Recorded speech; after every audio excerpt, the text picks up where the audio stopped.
ভোটের পরদিনেও শান্ত হল না সন্দেশখালী। রবিবার আগারহাটি মণ্ডলপাড়ায় ঝাঁটা লাঠি বাঁশ হাতে ফের রাস্তায় নেমে রণংদেহী মূর্তিতে গ্রামের মহিলারা। পুলিশ ও র্যাফের সঙ্গে হাতাহাতি ধস্তাধস্তিতে জড়ালেন গ্রামবাসীরা। তারই মধ্যে পুলিশের গাড়ি থেকে আটক হওয়া এক গ্রামবাসীকে ছিনিয়ে নিয়ে যাওয়ার অভিযোগ উঠল বিক্ষোভকারীদের বিরুদ্ধে। স্বভাবত ঘটনায় সরগরম হয়ে উঠেছে সন্দেশখালী।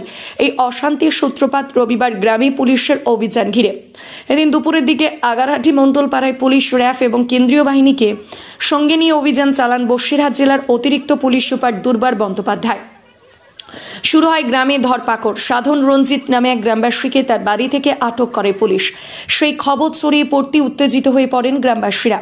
পুলিশি অভিযানের বিরোধিতা করে বাঁশ গাছের ডাল হাতে নিয়ে পথে নামেন মহিলারা।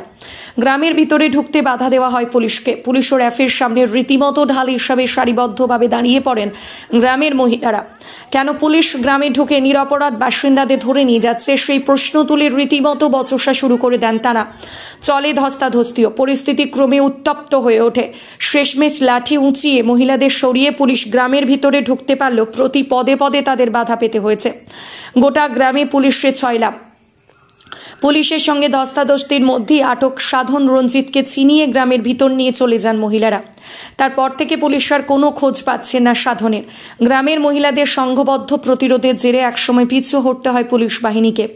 পরে অবশ্য অতিরিক্ত বাহিনী নিয়ে এসে গ্রামে ঢোকেন বসিরহাট জেলার অতিরিক্ত পুলিশ সুপার দুর্বার বন্দ্যোপাধ্যায়। সাধন রঞ্জিতকে পুলিশরা তুলতে এসেছে, কোনো অশান্তি ছিল না এই গ্রামে।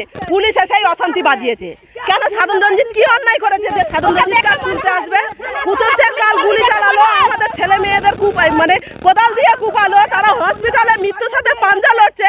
আর পুলিশ এখানে মজা দেখতে এসেছে, আমাদের দুপুরের ভাত খেতে দেবে না। হ্যাঁ, মমতা কি ঘুষ খায়? কত টাকা দিয়ে পাঠিয়েছে মমতা পুলিশকে? যে মমতা আজকাল গ্রাম সাধারণ মানুষের ভাতের থালা পর্যন্ত থেকে উঠে মমতা কত টাকা দিয়ে পাঠিয়েছে?